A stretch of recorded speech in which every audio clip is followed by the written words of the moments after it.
இன்றைக்கி நம்ம பாஸ்தா செய்ய போகிறேன். அதுக்கு தண்ணி ஊற்றிக்கிறேன், அதுக்கு எண்ணெய் ஊற்றிக்கிறேன், உப்பு போட்டுக்குங்க.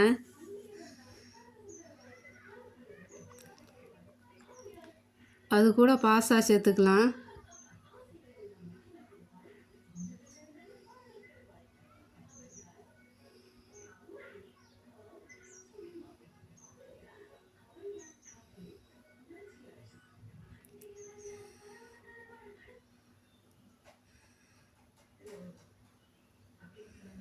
அடுத்து ஒரு 10 நிமிஷம் வேக விடலாம்.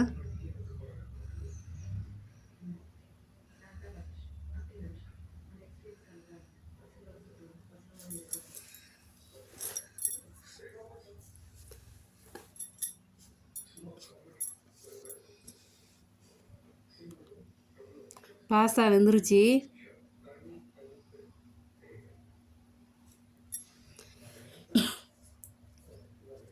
அதுக்கு தனியாக பாத்திரத்தை எடுத்து வச்சு அதில் எண்ணெய் ஊற்றி கொஞ்சம் கிளறிக்குங்க. அப்படின்னாத்தான் வேக வச்சதுக்கு அதுக்கு பிசு பிசுன்னு இருக்கும். நீங்கள் எண்ணெய் ஊற்றி கிளறினீங்கன்னா ஒட்டாமல் வரும். அதுக்காக எண்ணெய் ஊற்றுறது. அடுத்து அதுக்கு தேவையான பொருள் சொல்கிறேன். இஞ்சி பூண்டு பேஸ்ட்டு, பூண்டு, வெங்காயம், தக்காளி, பச்சை மிளகாய். அடுத்து எண்ணெய் ஊற்றிக்குங்க. பாஸ்தா செய்கிறதுக்கு கொஞ்சம் எண்ணெய் அதிகமாகவே ஊற்றுங்க. நான் கொஞ்சமாக தான் ஊற்றுவேன். உங்களுக்கு தேவையான எண்ணெய் அதிகமாக தேவைன்னா நீங்கள் எண்ணெய் அதிகமாக ஊற்றிக்குங்க.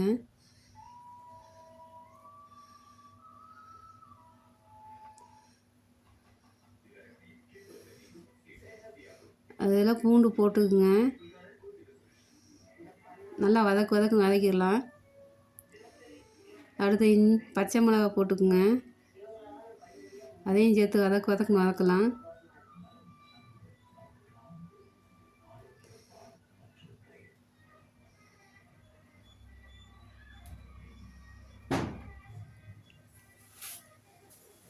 அடுத்து வெங்காயம் சேர்த்துக்கலாம்.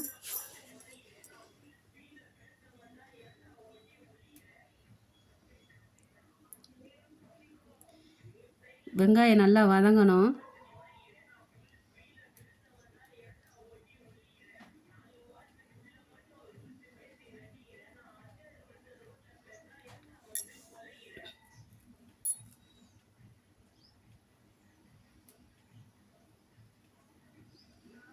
வெங்காயம் அப்படியே எண்ணெயிலே வேகணும்.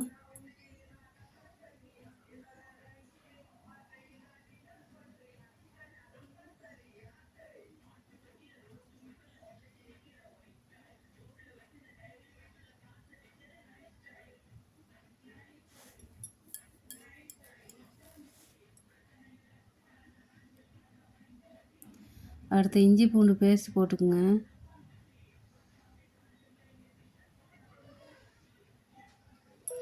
இது பச்சை வாசம் போகிற அளவுக்கு வதக்குங்க. இஞ்சி பூண்டு பேஸ்ட்டை. அடுத்து தக்காளி சேர்த்துக்கலாம். தக்காளியை சேர்த்து வதக்குங்க.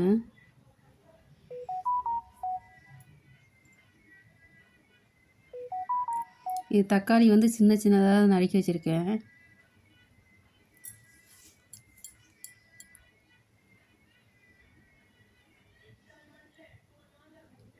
நல்லா வதங்கணும்.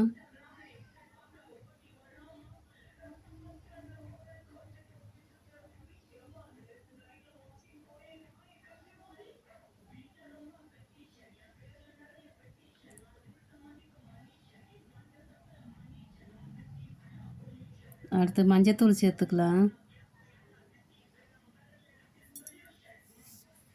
அடுத்து மிளகாய் பொடி சேர்த்துக்கலாம். அடுத்து வதக்குங்க.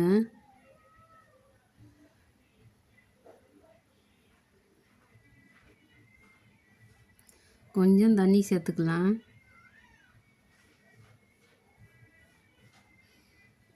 கொஞ்சம் ஊற்றினா போதுங்க. ஒரு அரை டம்ளர் ஊற்றினாலே போதும். அது ஒரு 2 நிமிஷம் கொதிக்க விடுங்க. இந்த பதத்துக்கு வந்துருச்சு. அதில் தந்ததுக்கு தேவையான உப்பு சேர்த்துக்குங்க.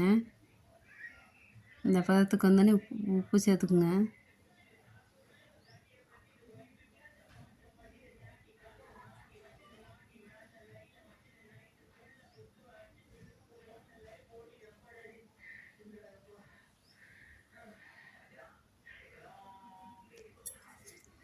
நான் மசாலாவுக்கு தேவையான அளவு மட்டும்தான் உப்பு சேர்க்கணும். நம்ம ஆல்ரெடி அங்கே பாசால உப்பு எண்ணெயை ஊற்றி தான் வேக வச்சு எடுத்து தனியாக எடுத்து வச்சுருக்கோம். நான் வீட்டிலே ரெடி பண்ண சாஸுங்க. தக்காளி, வரமிளகா, புளி, நல்லா வெல்லத்தை சேர்த்து வேக வச்சு வெல்லத்தை சேர்த்து அடித்து எடுத்து அதில் போட்டு ஒரு வதக்கணும். நான் சாஸ் வீட்டில் ரெடி பண்ணேன், கடையில் எதுவும் வாங்கலை. நான் இன்னொரு அடுத்த வீடியோவில் நான் சாஸ் எப்படி செய்கிறேன்னு உங்களுக்கு போட்டு விட்றேன் வீடியோவில்.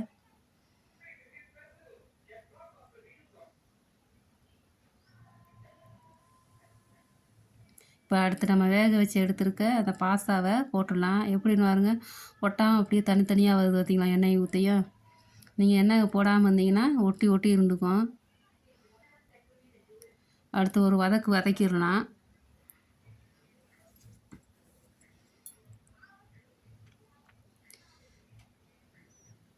பாஸ்தா ரெடி ஆயிடுச்சுங்க. இந்த சேனலை பார்க்குறவங்க சப்ஸ்கிரைப் பண்ணுங்கள், லைக் கொடுங்க. நான் அடுத்த வீடியோவில் வந்து பார்க்குறேன். நீங்கள் கொடுக்குற ஆதரவில் தான் எனக்கு இருக்குது, நான் அடுத்தடுத்து பண்ண முடியும். சப்ஸ்கிரைப் பண்ணி விடுங்க. பாருங்கள் எவ்வளோ மாறிடுச்சுன்னு வருங்க கலரு. பாஸ்தா, காரசாரமான பாஸ்தா ரெடி ஆயிடுச்சு. பாய். நான் அடுத்த வீடியோவில் வந்து உங்களை நான் பார்க்குறேன்.